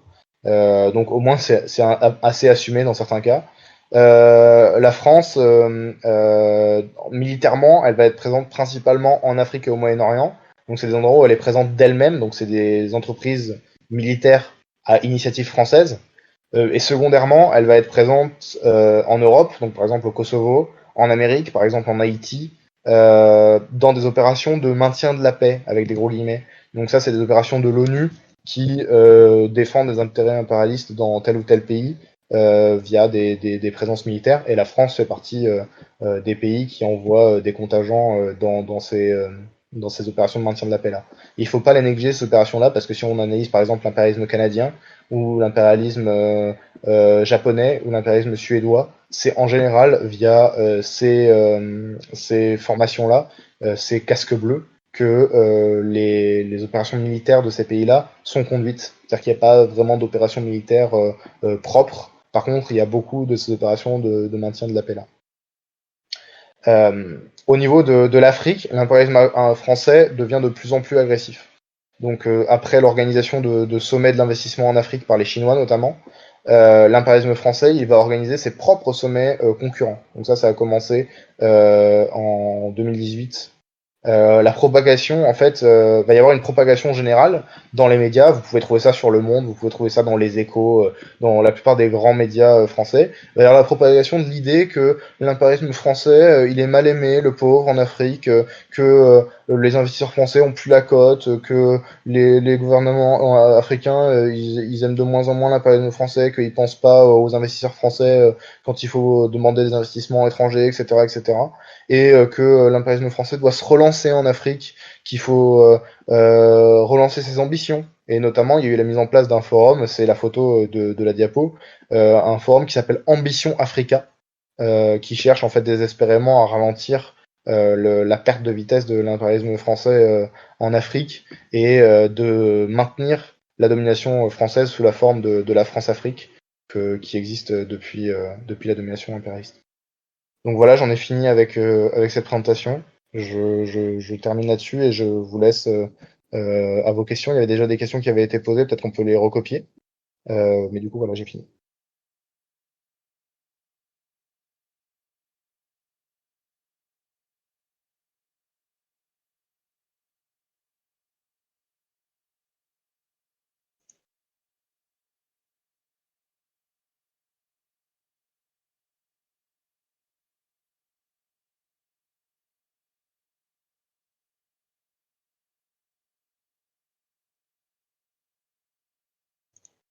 Monopole, ça veut pas dire que c'est la seule entreprise dans le domaine. Ça veut dire que c'est une entreprise qui contrôle une part du marché très importante. Parce que, par exemple, dans le domaine de l'automobile, il y a PSA et Renault qui sont des monopoles français, mais c'est pas la seule entreprise automobile. Ça veut juste dire que c'est les entreprises les plus majeures qui ont une capitalisation très importante. Quand on parle des banquiers, en fait, il y avait un système de banque qui était basé sur la confiance dans la période du féodalisme et sur l'usure. C'est-à-dire qu'il y avait des prêts qui étaient faits et la dette remboursée via les intérêts, etc., augmentait les stocks. Et en fait, les banquiers étaient... l'usure a été légalisée dans pas mal de pays pour permettre l'émergence de la banque. Mais c'était légal soit c'était légal sur certaines populations. Par exemple, les juifs avaient le droit de pratiquer l'usure, mais pas les catholiques normalement, enfin pendant la période du Moyen Âge. Mais de plus en plus, ça a été légalisé. Et en fait, c'est sur la base de ces fortunes-là qui vont s'accumuler que va y avoir une émergence de capital bancaire. En fait, le capital bancaire va pouvoir financer des entreprises, que ce soit des entreprises coloniales, que ce soit des entreprises publiques, que ce soit des entreprises privées, via des prêts. Et en fait, petit à petit, le rôle de la banque va changer. C'est-à-dire que la banque, auparavant, recevait son argent de l'usure qu'elle pratiquait. Et en fait, petit à petit, avec le développement du capital financier, la banque va directement recevoir son argent des investissements qu'elle fait. C'est-à-dire que les investissements des banques servent directement au développement de capitalisation boursière, financière, etc. Et du coup, le capital bancaire, en fait, devient la même chose que le capital industriel, parce que tout le capital industriel dépend de la dette, dépend de prêts, etc. Et qu'en fait, les monopoles deviennent tellement grands que, évidemment, quand tu fais une petite fabrique de 10 personnes, tu peux investir tout seul ou avec, je sais pas, ta famille ou en mobilisant un crédit local. Mais par contre, quand tu veux aller dominer un marché d'un pays tout entier, là, tu as besoin d'une banque d'un autre niveau pour le faire. Et donc, c'est ce qui va se passer avec le capital financier. Mais oui, c'est sur la base de grandes fortunes, notamment de grandes fortunes familiales. Il y a des familles comme les Perrier, comme les Mirabeau, comme les Rothschild, qui sont des familles de banquiers qui vont être à l'origine des premières banques au XIXe siècle. Et c'est ces banques-là qui vont émerger et devenir grandes, en fait. Notamment, si je dis pas de conneries, il y a pas mal de places fortes du développement bancaire en Europe qui vont se passer autour de la région lyonnaise, grenobloise et de la Suisse francophone, genre Genève. Euh, Est-ce que les monopoles sont de moins en moins liés à des économies nationales? Bah, en fait, théoriquement, le fait que les monopoles soient dans de nombreux pays, ça serait censé les lier de moins en moins à l'économie nationale. C'est-à-dire que c'est pas aussi clair qu'avant, où avant c'était carrément genre l'État français qui allait investir direct dans un pays, ou un monopole de Français qui allait ramener tout en France en mode on pille ailleurs et on ramène en France. Mais en fait, au fond, c'est des capitaux qui appartiennent toujours à la bourgeoisie impérialiste française, qui sont toujours dans la bourgeoisie française, et il y a pas de, ça n'existe pas la bourgeoisie apatride sans rapport national, etc. Rien que maintenant, dans la crise actuelle, par exemple, combien il y a de bourgeois et d'économistes bourgeois et tout ça qui appellent à une renationalisation, enfin je veux dire un retour à la nation, aux intérêts de la nation pour les grands monopoles, etc.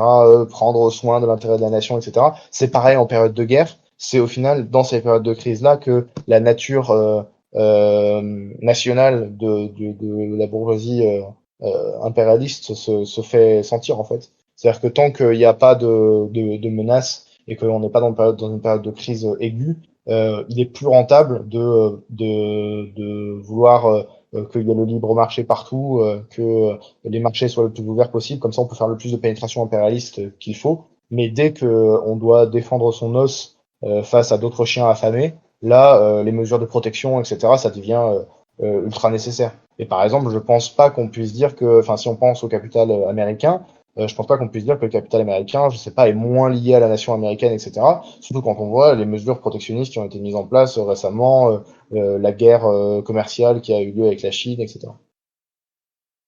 Mais c'est pas une question de fidélité en fait.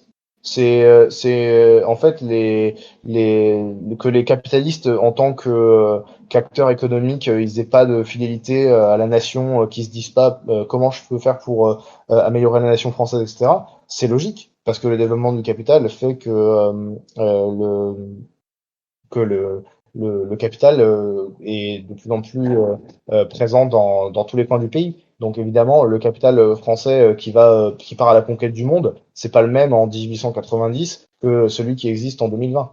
Mais en fait, sur cette base-là que le capital se renationalise quand il y a une crise. En fait, c'est parce qu'il vient d'un endroit, que ses racines sont à un endroit, que son siège social est à un endroit, que ses intérêts propres sont à un endroit, que en fait la base de son capital est à un endroit, que il le fait. Et par exemple, personne dirait que le capital de telle entreprise qui place toutes ses actions dans les îles Caïmans est du capital des îles Caïmans. C'est clair que c'est du capital français si l'entreprise est française. Euh, Il y a la question sur le social impérialisme, mais d'abord la question sur le monopole et l'union internationale. Un monopole, c'est pas forcément une union internationale, mais une union internationale peut être un monopole. C'est-à-dire que, par exemple, une fusion-acquisition entre deux pays, c'est une union internationale de monopole, mais un monopole peut ne pas encore ou ne pas s'être uni tout court à un autre monopole, enfin d'un autre pays en fait. Et du coup, le social impérialisme, c'est ce qu'on a qualifié notamment pour l'Union soviétique après la prise du pouvoir des révisionnistes et pour la Chine après l'union enfin la victoire des révisionnistes. C'est en gros quand un pays qui se réclame socialiste pratique de l'exportation de capitaux, enfin en fait pratique tout ce qu'un pratique un pays impérialiste, parfois initialement sans l'aspect militaire, etc. Mais on le retrouve, par exemple, en URSS avec l'Afghanistan, en Chine très récemment, c'est que en extension, mais très récemment avec Djibouti, même si clairement c'est rien par rapport à la présence militaire d'autres pays, etc. Et oui, genre Alstom General Electric, c'est une union internationale. C'est une union internationale de monopole, très clairement. C'est une fusion-acquisition. Les fusions-acquisitions, c'est le meilleur exemple d'union internationale. C'est littéralement une union sous la forme, il y a deux parties et à la fin, il n'en reste plus qu'un. Alors que parfois, les rachats de quelques quantités d'actions, les rachats de parts minoritaires, etc., ça rend les unions internationales plus floues. C'est des intéressements au capital, des choses comme ça. C'est pas aussi clair que les fusions-acquisitions. Les fusions-acquisitions, c'est le nec le plus ultra.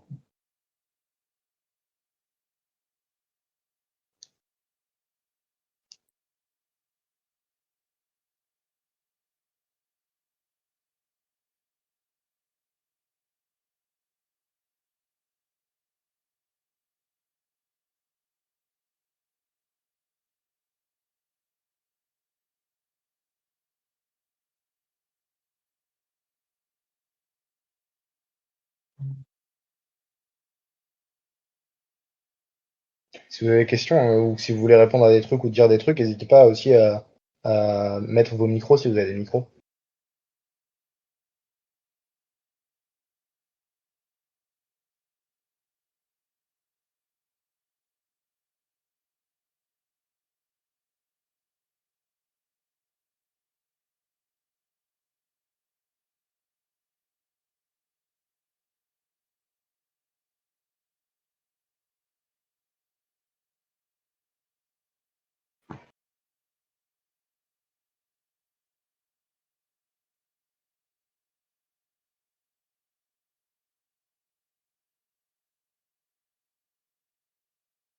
On distingue social impérialisme d'impérialisme parce que, en fait, le fait qu'ils se revendiquent toujours socialistes, et qu'il y ait toujours l'aspect social, c'est une différence politique. Parce que c'est pas les mêmes tendances qui vont émerger en politique. Les révisionnistes vont pas porter exactement les mêmes courants politiques qu'on va pouvoir trouver dans les vieux États impérialistes. Et la dynamique du social-impérialisme a tendance à le mener en fait à l'impérialisme ouvert. Comme par exemple il y a eu avec la Russie, il a fallu que l'URSS chute pour que l'impérialisme russe se renaisse en fait sous la forme, sous sa forme actuelle. C'est pas exactement, enfin, jusqu'ici l'impérialisme chinois, le social impérialisme chinois n'est pas parti sur la même dynamique parce que il gère pas pareil la situation politique, mais en fait c'est important de différencier parce que c'est pas exactement la même manière dont ça marche, comme le dit Cameron.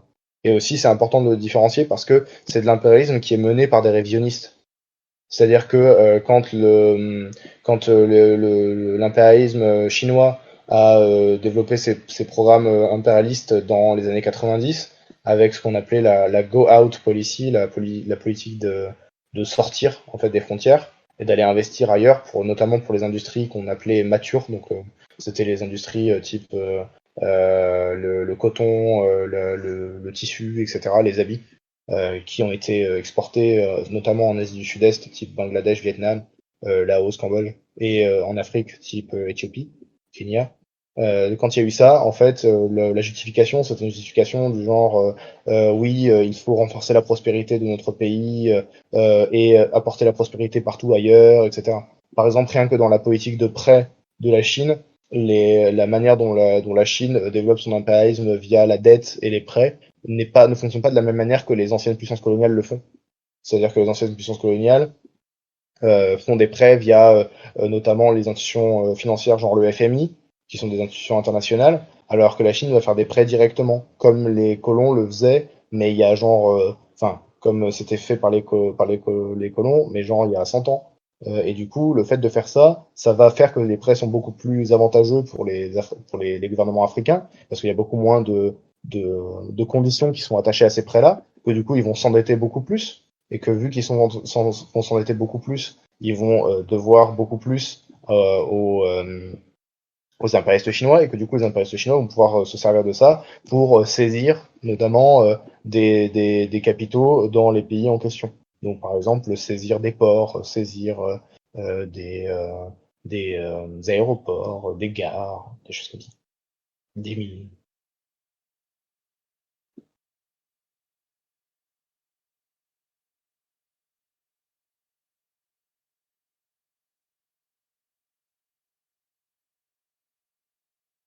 Et oui, il va y aussi y avoir toute une rhétorique social-impérialiste du win-win. C'est-à-dire que l'impérialisme français au Burkina, il s'en fout un peu de dire que ça bénéficie au Burkina. Il dit oui, bah ça fait des gros investissements, on fait des affaires en Afrique, etc. Ça fait longtemps qu'ils ont arrêté de chercher une justification idéologique, alors que les, euh, les impérialistes chinois, eux, ils vont avoir tout ce truc-là du win-win.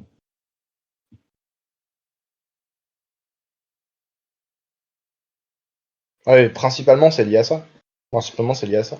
Le fait que la Chine dans la période socialiste, la Chine avait une relation avec pas mal de pays africains, bon, qui a parfois été compliquée dans le soutien à des groupes armés, des trucs comme ça, mais qui souvent a été plutôt positive. C'est-à-dire qu'il y avait beaucoup de médecins aux pieds nus, on voyait en Afrique par la Chine. Il y avait des programmes d'aide enfin, qui n'étaient pas basés sur des prêts, etc. Notamment pour la construction de lignes internationales ferroviaires, des choses comme ça. Mais c'était des petits trucs, quoi. Mais du coup, ça fait que, enfin, il y a aussi des programmes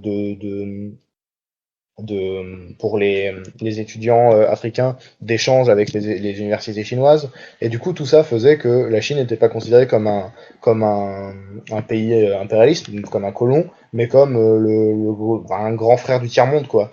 Et du coup, le fait d'arriver en Afrique pour faire des politiques impérialistes, mais de dire on fait du win-win, on fait des prêts, etc., c'est caractéristique du social-impérialisme. Parce qu'en fait, les Chinois disent qu'ils vont faire en Afrique ce que les Européens ont fait chez eux, mais avec moins d'exploitation. C'est-à-dire qu'ils promettent qu'ils vont faire des, euh, des, des politiques type genre des zones économiques spéciales, des trucs comme ça. Ils en font un peu partout. Ils en ont fait à l'île Maurice, ils en ont fait en Tunisie, si je dis pas de conneries, en Algérie peut-être, en Algérie aussi, je crois. Ils en ont fait dans plein de pays. Et en fait, petit à petit, ils se rendent totalement détestés. Mais au niveau des gouvernements, c'est-à-dire au niveau des compradors, ils sont de plus en plus aimés. Parce qu'il y a même, enfin, il y avait même une opposition dans les années 2000 entre ce qu'on appelait le modèle de Washington et le modèle de Pékin. C'est-à-dire que le modèle de Washington, c'est une doctrine qui a été mise en place dans les années 90, qui notamment a été portée par le FMI, et c'est le type genre le Botswana, quoi. C'est genre l'État libéral, on libéralise, on privatise tout, on se fournit sur la dette qui est fournie par le FMI, et on fait la rigueur, l'austérité dans le pays, et on prie pour que ça marche. Bon, ça marche, enfin, ça fait un régime capitaliste dépendant des Américains, etc., dans certains pays, mais dans d'autres, ça accentue le cycle de la dette et ça rend totalement le pays exsangue. Et du coup, le modèle chinois avec des prêts sans liens qui sont attachés, avec des politiques commerciales soi-disant win-win, avec des zones économiques spéciales qui vont faire fleurir l'économie, je sais pas quoi, avec la construction d'infrastructures, bah ça paraît beaucoup plus avantageux pour les gouvernements. Et du coup, les gouvernements vont avoir tendance à accepter ça. Et ça a renforcé, en 10 ans, la Chine est passée d'un partenaire secondaire à un partenaire majeur des gouvernements africains.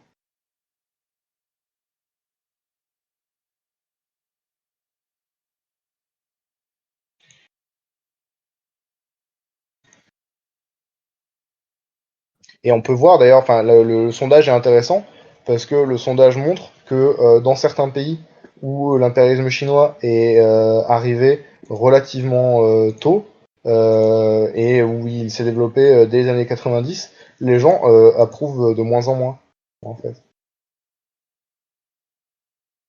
Parce que enfin, par exemple, au Kenya, il y avait un parti politique d'opposition qui était genre sur le point de prendre le pouvoir, etc., dont la principale politique c'était d'être anti-chinois.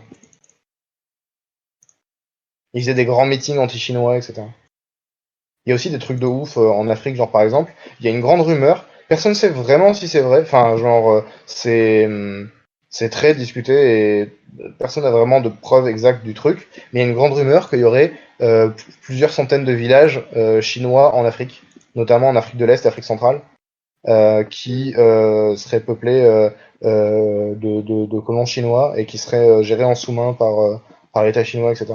Et ça, enfin, ça fait partie des trucs, ça fait partie des mythes anti-chinois qui ont émergé dans les années 2000 avec la présence chinoise en Afrique. Et aussi, par exemple, le fait que les Chinois font venir leurs cadres en Afrique et qu'ils prennent, en fait, les Africains servent que de main-d'œuvre secondaire. Il y a quasiment jamais d'Africains qui sont des cadres sur des projets en Afrique menés par les Chinois. C'est tout le temps des cadres chinois. Et à la fin, les capitaux sont tout le temps chinois. Et ça sert tout le temps des entreprises chinoises. En fait, ça permet à la Chine de maintenir son développement capitaliste qui se ralentit de manière logique, en fait, à coup de marche forcée et d'investissements massifs, notamment en Afrique et en Asie du Sud. Mais dans le cadre de l'impérialisme français, c'est l'Afrique qui est le plus important.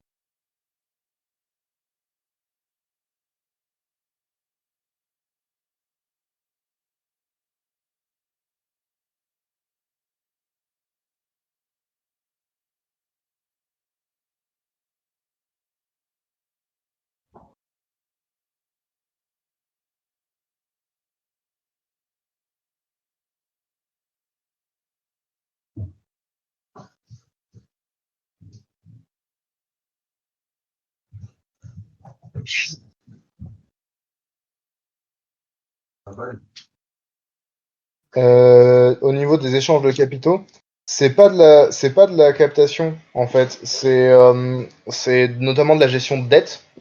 C'est-à-dire il y a beaucoup de dettes qui est échangée entre pays impérialistes parce que les capitaux sont plus accumulés dans les pays impérialistes. Du coup, il y a beaucoup d'échanges de dettes. Et par exemple, une grande partie de la dette américaine est détenue par des capitaux chinois. Le Japon fait office d'exception parce que la dette japonaise est globalement une dette issue de capitaux japonais. Donc ça fait partie des dettes les plus nationales entre guillemets. Mais il y a beaucoup d'échanges de dettes et il y a aussi beaucoup de transit en fait pour faciliter l'accumulation du capital. C'est-à-dire que parfois tu as du capital qui vient de plusieurs entreprises, qui vient de filiales, etc.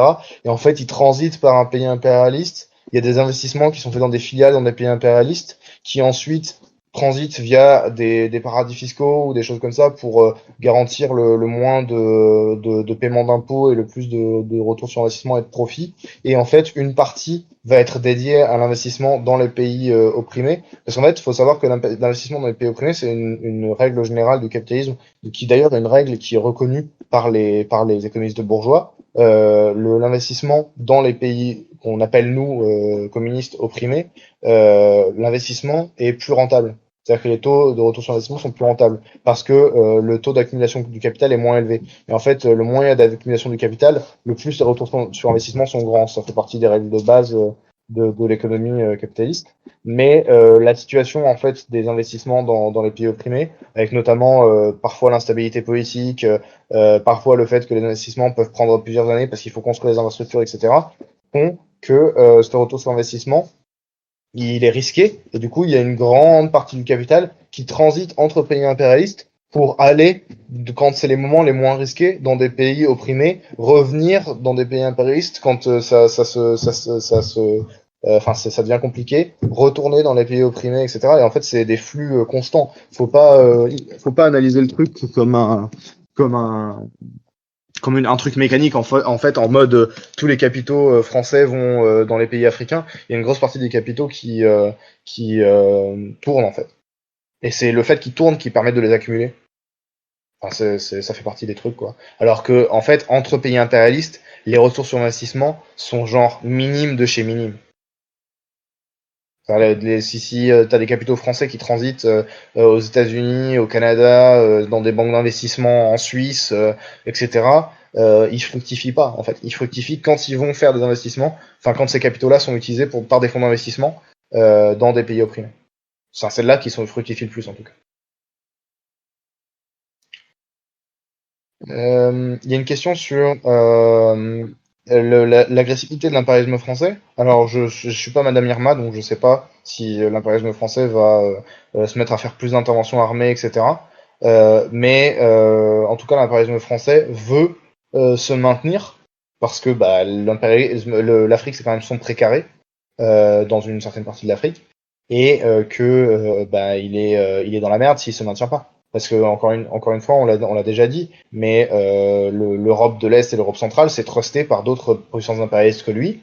L'Amérique du Sud, c'est mort, c'est globalement les Américains. L'Asie du Sud-Est, c'est les Américains, les Chinois, les Japonais et c'est genre et les Britanniques, c'est genre très compliqué. Donc si il y a l'Océanie, ouais, relativement la fameuse justification de Mélenchon en mode oui, on a la deuxième zone économique maritime mondiale, il faut faire plein d'investissements dans la mer, etc. Ça fait aussi partie des trucs, genre, si jamais l'Afrique, ça pète à la gueule des impérialistes français, il restera ça. Mais l'objectif, en fait, c'est quand même pour les impérialistes de se maintenir. Non, pas première zone maritime. Je crois que c'est les Américains la première zone maritime.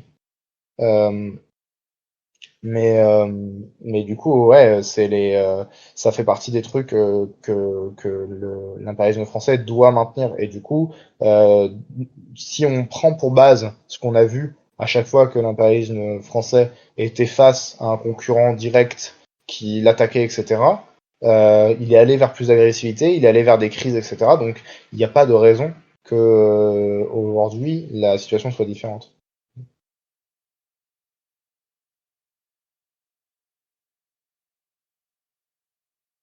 Alors je connais pas les dynamiques de la dette aux États-Unis, mais je pense que la dette chinoise devait être pas chère, contrairement à la dette de pays d'Europe, etc. Et du coup, ça a été très avantageux d'acheter, enfin de se faire financer par de la dette chinoise pendant un certain temps, même si en fait ça a permis, comme tu le dis, de supprimer en fait, enfin de maintenir basse l'inflation chinoise. artificiellement en fait. C'est-à-dire que la Chine devrait avoir une inflation beaucoup plus élevée et d'ailleurs commence à avoir une inflation beaucoup plus élevée et c'est la hesse pour eux. Mais et du coup, je pense que c'était le plus avantageux au moment où c'était le cas. Mais où ça leur, enfin encore une fois, ça leur pète à la gueule. Les impérialistes font souvent des projets qui leur pètent à la gueule. Donc dans le cas de la dette américaine, ça fait partie des trucs quoi. Et même la dette japonaise, c'est une dette souveraine et une dette relativement solvable, mais c'est une dette de vieux capitaux. C'est-à-dire que genre c'est des déjà le Japon est un pays de vieux, donc rembourser sa dette, ça paraît compliqué. C'est des vieilles dettes, des vieux prêts, etc. Du coup, ça rend le truc encore plus absurde parce que probablement que va y avoir des défauts locaux ou régionaux sur la dette japonaise. Mais comme c'est des Japonais, bah en fait ça va pas provoquer de crise impérialiste parce que c'est leur propre capital. Enfin, de toute façon, le système est débile. Enfin, le, le système de la dette est vraiment débile. Enfin, il est très avantageux, il permet des investissements massifs, mais par contre, en y réfléchissant 2 minutes, tu te dis putain, c'est pas stable quoi.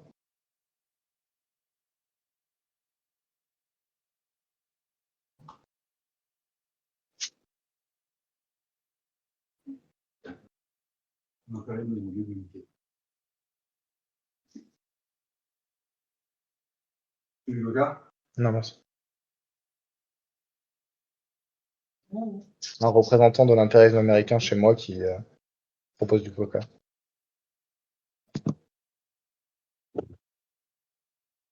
Alors que tout le monde devrait boire du Brace Cola ou de l'Auvergnat Cola, le bon coca de l'impérialisme français.